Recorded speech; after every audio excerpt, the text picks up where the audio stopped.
Friends, आपके लिए differential calculus पहली वाली किताब यानी पार्ट ए का बीएससी फर्स्ट सेमेस्टर का मैथमेटिक्स का चैप्टर 1 सीक्वेंस का दूसरा भाग लेकर के आए हैं। आप इसको अच्छे से टॉपिक को पढ़िए, समझिए। इसमें बहुत सारे प्रकार की सीक्वेंसेस के बारे में आपको आज बताएंगे। Let's start. सबसे पहले हमने आपको पिछले वाले भाग में सीक्वेंस पढ़ाई थी, ठीक है, उसके बारे में थोड़ा सा बताया था। आज हम आपके लिए कांस्टेंट सीक्वेंस के बारे में थोड़ा सा भाग बताएंगे, ठीक है ना। देखिए, कांस्टेंट सीक्वेंस क्या होती है। A sequence Sn from n equal to 1 to infinite is called constant sequence if Sn equals to C for every n belong to capital N। n belong to capital N हमने पिछले भाग में आपको अच्छे से बताया था। n नेचुरल नंबर होता है कैपिटल N और n को बिलोंग करता है, ठीक है ना, capital N। Where C is a constant of real numbers. C क्या है? कांस्टेंट है रियल नंबर्स के लिए।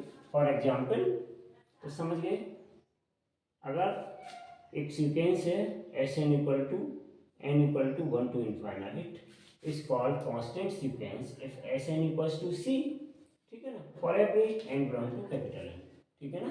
तो ये इसका डेफिनेशन है। हम किसी सीक्वेंस को कांस्टेंट सीक्वेंस कब कहेंगे, ठीक है ना, जब Sn की वैल्यू एक रियल नंबर C के बराबर हो जाए। यहाँ C क्या है? एक रियल नंबर है, ठीक है। For example, the sequence a and so on is a constant sequence, ठीक है ना। कॉमा यूज कर सकते हैं, नहीं यूज करें तो भी कोई बात नहीं, हम ऐसे भी साधारण जनरल लिख सकते हैं इस तरीके से, A and so on infinite तक लिखेंगे तो इसको हम कांस्टेंट सीक्वेंस बोलेंगे, ठीक है ना। The range of this sequence is, क्या हो जाएगी इसकी रेंज, क्योंकि बार बार एक ही चीज रिपीट हो रही है, तो इसलिए जब बार बार एक ही चीज रिपीट हो रही है तो इसको हम कांस्टेंट सीक्वेंस बोलेंगे। तो फिर इसकी रेंज क्या होगी स्टूडेंट्स? तो इसकी रेंज हो जाएगी ए सीक्वेंस ए और रीड इट एज सीक्वेंस ए, ठीक है। चलिए, नेक्स्ट है आपका, सबको समझ में आ गया होगा कांस्टेंट सीक्वेंस क्या होता है कि Sn की वैल्यू C के बराबर हो जाए तो हम उसको कांस्टेंट सीक्वेंस कहते हैं। और C यहाँ पे क्या है? एक कांस्टेंट रियल नंबर है, कांस्टेंट ऑफ रियल नंबर है, ठीक है ना। अब आ जाए equality of two sequence. Equality of two sequence and दो सीक्वेंस इक्वल कब होती हैं, टू सीक्वेंस कब इक्वल होती हैं, उसके बारे में हम आपको बताएंगे। तो देखिए, दो sequence, any two sequence Sn from n equal to 1 to infinite and Tn from n equal to 1 to infinite are said to be equal, ठीक है ना। अगर आपके पास दो सीक्वेंस हैं, एक Sn है एक Tn है, n equal to 1 to infinite के तौर पर दोनों सीक्वेंस हैं, तो ये इक्वल तब होंगी if and only if, या we can say Sn equal to Tn, ठीक है ना, Sn और Tn बराबर हो जाए। अगर आपकी Sn और Tn की वैल्यूज बराबर हो जाएंगी तो हम उनको कहेंगे कि ये दोनों सीक्वेंस इक्वल है, या कहेंगे इक्वलिटी ऑफ टू सीक्वेंसेस, ठीक है ना। फॉर एग्जांपल, यदि आपके पास Sn equals to 1/n, n tends to infinite है, और Tn equals to 1/n, n equal to 1 to infinite है, then Sn equal to Tn। क्यों? क्योंकि यहाँ पर देखिए, दोनों में 1/n, n equal to 1 to infinite है, 1/n, n equal to 1 to infinite है।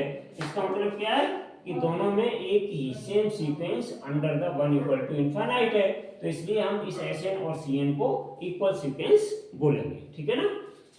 अब आते हैं bounded sequence. A sequence An is said to be bounded if it is bounded below and as well as bounded above। एक sequence An, या हम यहाँ पे Sn भी लिख सकते हैं, An या Sn, ये बाउंडेड कब होगी?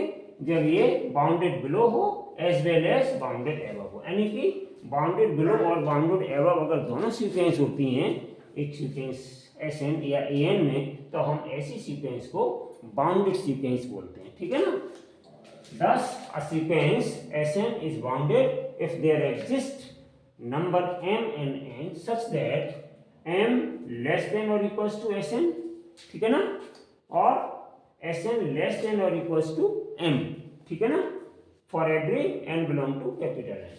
समझ गए? एम क्या होना चाहिए, less than equal to S N होना चाहिए, तो हम इसको क्या बोलेंगे, बाउंडेड बिलो सीक्वेंस। अगर आपकी ये कंडीशन फॉलो हो रही है कि एम लेस देन और इक्वल टू एस एन, तो हम इसको बोलेंगे बाउंडेड बिलो सीक्वेंस, ठीक है ना। और दूसरा मैंने देखिए यहाँ ब्रैकेट में फिर लिख रखा है एस एन लेस देन और इक्वल टू कैपिटल एम, तो ऐसी कंडीशन में हम बोलेंगे बाउंडेड एबव सीक्वेंस, ठीक है ना। अब देखिए इसको हम दूसरे शब्दों में और क्या कहते हैं, एम क्या है यहाँ पर, स्मॉल एम क्या कहलाएगा, लोअर बाउंड, और यहाँ पे कैपिटल एम क्या कहलाएगा, अपर बाउंड, समझ गए। स्मॉल एम यहाँ पर आपका लोअर बाउंड कहलाएगा और कैपिटल एम आपका अपर बाउंड कहलाएगा, ठीक है ना। इसको हम दूसरे शब्दों में और लगा दिया मैंने, और करके नीचे लिख दिया है, इसी को हम बोलते हैं ग्रेटेस्ट लोअर बाउंड। क्या बोलते हैं स्टूडेंट्स, ग्रेटेस्ट लोअर बाउंड, याद कर लीजिएगा, ये सिंबल है, आगे इस क्वेश्चंस करोगे काम आएंगे। उसके बाद इसको हम क्या बोलते हैं, लीस्ट अपर बाउंड। ये आपका जो बाउंड एबव सीक्वेंस है, इसमें ये एन क्या कहलाता है, अपर बाउंड, या फिर हम इसी को बोलते हैं लीस्ट अपर बाउंड। क्या बोलेंगे students, least upper bound, right. या फिर इसको हम सिंबॉलिकली क्या रिप्रेजेंट करेंगे, GLB, ग्रेटेस्ट लोअर बाउंड, और इसको हम क्या कहेंगे, LUB, यानी लीस्ट अपर बाउंड, ठीक है ना। और इसको हम अदर शब्दों में क्या भी बोल सकते हैं, इसको हम क्या कहते हैं, we can say infimum, GLB को क्या बोलते हैं, इनफीमम, और LUB को हम क्या कहेंगे, सुप्रीमम, ठीक है ना। और इसको शॉर्ट फॉर्म में हम क्या लिखते हैं, इनफीमम ऑफ एस। अगर किसी एस सेट के लिए हम इसको रिप्रेजेंट करते हैं तो इनफीमम का सिंबल क्या बन जाएगा, किसी सेट एस के लिए इनफीमम एस, और यहाँ पर किसी सेट एस के लिए सुप्रीमम को क्या कहेंगे शॉर्ट में, SUPS, supremum of S. Read कैसे करेंगे इसको, infimum of the set S और supremum of the set S, ठीक है ना। या हम इसी को कहते हैं, इनफीमम से मतलब होता है कि जो मेरा सेट है उस सेट की मिनिमम वैल्यू कितनी है, और यहाँ पर इसको हम कहेंगे मैक्सिमम वैल्यू कितनी है, राइट। अब हम पढ़ते हैं अनबाउंडेड सीक्वेंस के बारे में, इसको भी समझ लो। अनबाउंडेड सीक्वेंस क्या, a sequence which is not bounded, जो सीक्वेंस बाउंडेड नहीं होती हैं उन्हीं को हम अनबाउंडेड सीक्वेंसेस कहते हैं, ठीक है ना। लिखा हुआ है a sequence which is not bounded, अगर कोई एक सीक्वेंस ऐसी है जो बाउंडेड सीक्वेंस नहीं है तो ऐसी सीक्वेंसेस को हम अनबाउंडेड सीक्वेंस कहते हैं। मतलब वो एक लिमिट के अंतर्गत उनके एलिमेंट्स या उनके मेंबर या नंबर्स एक लिमिट के अंतर्गत बाउंड नहीं हो तो उनको हम अनबाउंडेड सीक्वेंस कहते हैं, ठीक है ना। एक एग्जाम्पल के तौर पर हम यहाँ पे लेते हैं, एग्जाम्पल के तौर पर कि ये ऐसा कैसे होता है, ठीक है ना। तो देखिए हम थोड़ा सा आपको समझा रहे हैं, इसको ध्यान से देखें। For example,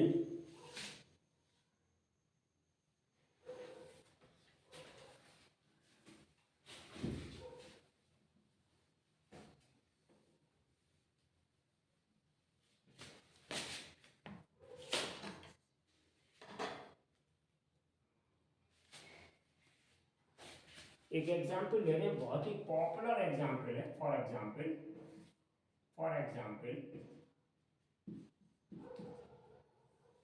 ठीक है ना, एक सेट हम ले रहे हैं आपका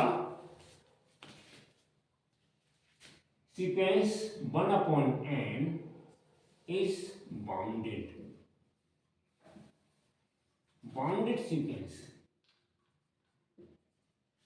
is bounded sequence because 0 less than equals to n less than equals to 1, ये आपकी कहलाएगी bounded sequence for every students n belong to capital N। तो देखिए ये बाउंडेड सीक्वेंस है, क्यों ये बाउंडेड सीक्वेंस क्यों है, ध्यान से देखिए मैं इसको समझा रहा हूं। हम इसको ऐसे भी लिख सकते हैं, ये जो आपका नंबर है हम इसको ऐसे भी लिख सकते हैं, और 0 less than Sn less than equals to 1, ऐसे भी लिख सकते हैं। वेयर Sn इक्वल टू क्या है, m, where Sn equal to क्या है 1/n, ठीक है ना। Sn इक्वल टू क्या है 1/n, हम ऐसे भी लिख सकते हैं, और इसको 1/n की जगह Sn भी लिख सकते हैं। यहाँ पे सीक्वेंस Sn किसके इक्वल है 1/n। ये बहुत ही इंपॉर्टेंट है इसको हम कहते हैं S N equal to 1/n, where ऐसे लिख सकते हैं, where S N equals to 1/n। तो इसको हम कहते हैं स्टूडेंट्स, बहुत ही पॉपुलर सेट है, ब्यूटीफुल सेट, ब्यूटीफुल सेट इसको बोलते हैं, ठीक है ना। ये बहुत ही इंपॉर्टेंट है, ये बहुत जगह आपके बहुत सारे टॉपिक्स में ये S N equal to 1/n एक ऐसा सेट है कि ये बहुत सारे सेट्स में काम करेगा। इसका हम नाम, बहुत पॉपुलर सेट है इसलिए हमने इसको नाम दे दिया है ब्यूटीफुल सेट के नाम से भी इसको स्टूडेंट्स जानते हैं, ठीक है ना। तो देखिए हम क्या करेंगे कि हम यहाँ पर एक आपको एग्जाम्पल, इस एग्जाम्पल के जरिए हम आपको यहाँ पे क्लियर करेंगे कि ये बाउंडेड सेट कैसे है, ठीक है ना स्टूडेंट्स, राइट। ये बाउंडेड सेट कैसे कहलाता है ये हम यहाँ पे आज आपको बताने वाले हैं, आप अच्छे से समझ लीजिएगा। देखिए ये यहाँ पर हमने प्लस इनफाइनाइट डाल दिया है और यहाँ पर हमने माइनस इनफाइनाइट डाल दिया है, ठीक है स्टूडेंट्स। अब यहाँ पर हम क्या करेंगे कि एक तो लिमिट ये लेते हैं, यहाँ पे हम डाले देते हैं रियल नंबर लाइन, समझ लीजिए इसको, ये आपका एक हमने कॉलम बना दिया और एक आपका यहाँ पे कॉलम बना दिया। तो यहाँ पे हमने डाल दिया 0 और यहाँ पे डाल दिया 1, ठीक है ना। हम इसको क्लियर करेंगे कि इसको हम बाउंडेड सेट क्यों कहते हैं, ठीक है ना। तो देखिए यहाँ पर m, यहाँ पर स्मॉल m और लेस देन 0 का काम करेगा, ठीक है ना। Small m less than S N, और यहाँ पे small S N less than equal to capital M, S N 0 नहीं एस एन स्टूडेंट्स, और यहाँ पे capital M S N less than, ऐसे लिखोगे इसको एस एन। समझने का प्रयास करो मैं क्या कह रहा हूँ, इस पर हमने यहाँ पे ऐसे इस तरीके से लिख दिया। क्यों, कंडीशन आपकी क्या थी, कंडीशन यहाँ पे मैंने बताई थी अभी आपको, m less than equal to S N less than equal to m, समझ गए, ये कंडीशन थी इसकी। तो यहाँ पर हमने देखिए इसका ये वाला पार्ट उठा लिया है, ध्यान से देखो यहाँ पर m less than S N और यहाँ पर S N less than equal to m, ठीक है ना। तो ये लेस देन हमने क्यों लगाया, जबकि यहाँ पे लेस देन इक्वल टू दोनों लगे होते हैं, ये चीज़ भी आपको यहाँ पे क्लियर करेंगे, ठीक है स्टूडेंट्स। तो चलिए अब हम यहाँ पे देखते हैं, देखिए n किसको बिलोंग कर रहा है, यहाँ पे n किसको बिलोंग कर रहा है, n को, और n क्या है यहाँ पे, थोड़ा सा यहाँ पे रब करके आपको नीचे समझा रहा हूँ मैं। देखिए यहाँ पर n किसको बिलोंग कर रहा था स्टूडेंट्स, कैपिटल n को। इसका मतलब क्या हुआ, और कैपिटल N क्या होता है 1 2 3 4 एंड सो ऑन, इस तरीके से नेचुरल नंबर्स को बिलोंग करता है, राइट। अब हम यहाँ पे क्या करेंगे कि जो 1/n है, एस एन इक्वल टू क्या है, देखिए ध्यान से, S N equal to 1/n है, हम put n equal to 1, put यहाँ पे n क्या है, स्मॉल n क्या है 1 2 3 एंड सो ऑन, क्योंकि n कैपिटल n को बिलोंग कर रहा है तो ये 1 2 3 को बिलोंग करेगा, ठीक है ना। तो n इक्वल टू हम 1 रख रहे हैं इसमें, तो ध्यान से देखना स्टूडेंट्स, एस एन कितना हो जाएगा 1/1 यानी कि 1, और अगर हम इसमें क्या पुट करते हैं, इसमें n equal to 2, now put n equal to 2, अगर हम n इक्वल टू 2 रख देंगे इसमें S N equal to 1/n में, तो ये क्या आ जाएगा 1/2, ठीक है ना। अगर हम पुट n इक्वल टू 1/3 कर दें, n इक्वल टू 3 रख दें किसमें, तो एस एन कितना आ जाएगा 1/3, ठीक है ना। इस तरीके से ये वैल्यूज आती जाएंगी। तो मैं क्या कर रहा हूँ, देखिए ये आपका 1 हो गया, अब इसके बाद में अगला हमने 2 रखा था, यहाँ पे क्या आ गया 1/n में, तो ये 1/2 आ गया। फिर हमने इसके बाद अगला रखा तो क्या आ गया 1/3 आ गया, और रखेंगे तो क्या आ जाएगा 1/6 आ जाएगा, और रखेंगे तो क्या आ जाएगा 1/7 आ जाएगा। इस तरीके से स्टूडेंट्स ये इसकी तरफ बढ़ता चला जाएगा, किसकी तरफ, टेंड्स टू 0, टेंड्स टू 0 किधर टेंड करेगा 0 की तरफ, ये 0 की तरफ टेंड करता चला जाएगा।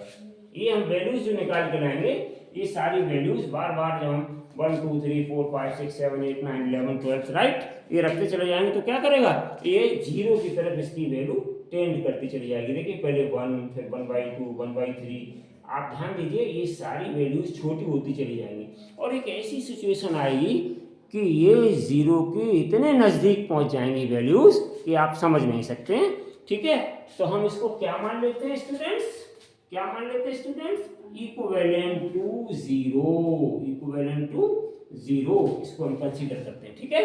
इक्विवेलेंट टू 0 कंसीडर करते हैं इसको, इसीलिए हम यहाँ पे क्या लिखते हैं कि जो ये वैल्यू है स्मॉल एम क्या था आपका लोअर बाउंड, और लोअर बाउंड से मतलब क्या है कि जरूरी नहीं है कि वो इसके वैल्यू इक्वल हो। यहाँ पे इक्वल का साइन हम यूज करते हैं M less than equals to, ठीक है ना, S N less than equals to M, लेकिन यहाँ पे हम लेस देन इक्वल्स टू लगाएंगे क्योंकि हमेशा इससे कम ही वैल्यूज रहती है, लेकिन यहाँ पर इक्विवेलेंट टू जीरो को टेंड करती है ये वैल्यूज, ठीक है ना। तो इसलिए हमेशा लेस देन इसके जीरो से इधर की तरफ ही वैल्यू रहती है, बिल्कुल जीरो कभी नहीं मैच होता है, तो हम लेस देन जीरो ही बोलते हैं इनको, ठीक है ना।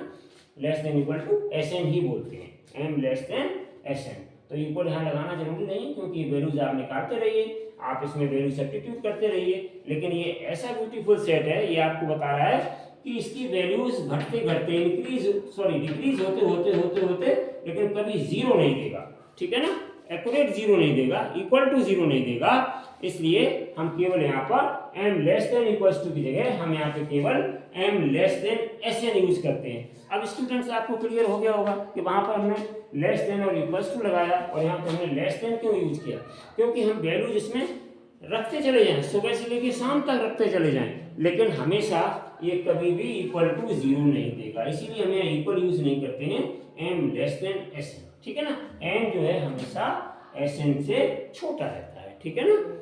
आप समझ गए होंगे। तो ये इसका एक बहुत अच्छा एग्जाम्पल था। तो एट लास्ट क्या है यहाँ पे रिजल्ट आपका क्या मिला कि इसकी वैल्यूज इस set S N equal to 1 की वैल्यूज ऑलवेज जीरो से लेकर के 1 के बीच में लाइज करती हैं।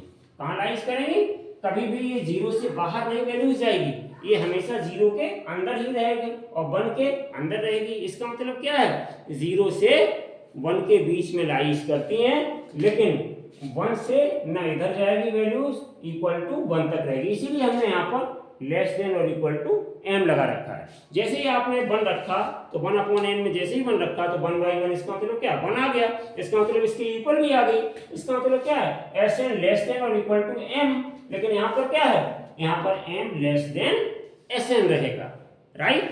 समझ में आ गया होगा स्टूडेंट। तो इसीलिए हमेशा इसकी वैल्यू 0 और 1 के बीच में लाइज करती हैं और अप टू 1 तक लाइज करती हैं, ठीक है ना।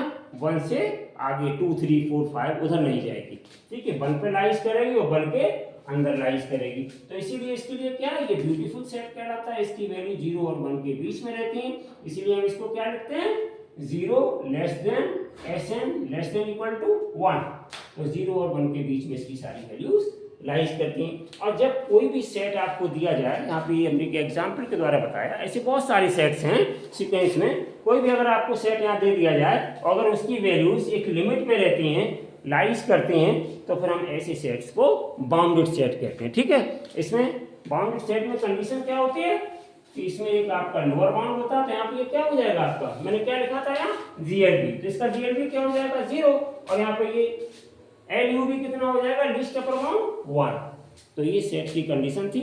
तो आई होप कि आपको ये वीडियो समझ में आया होगा। इसका तीसरा भाग हम नेक्स्ट वीडियो में लेकर के आएंगे, ठीक है ना। आई होप कि आपको ये टॉपिक अच्छे से समझ में आया होगा। Thank you for watching this video. Have a nice day.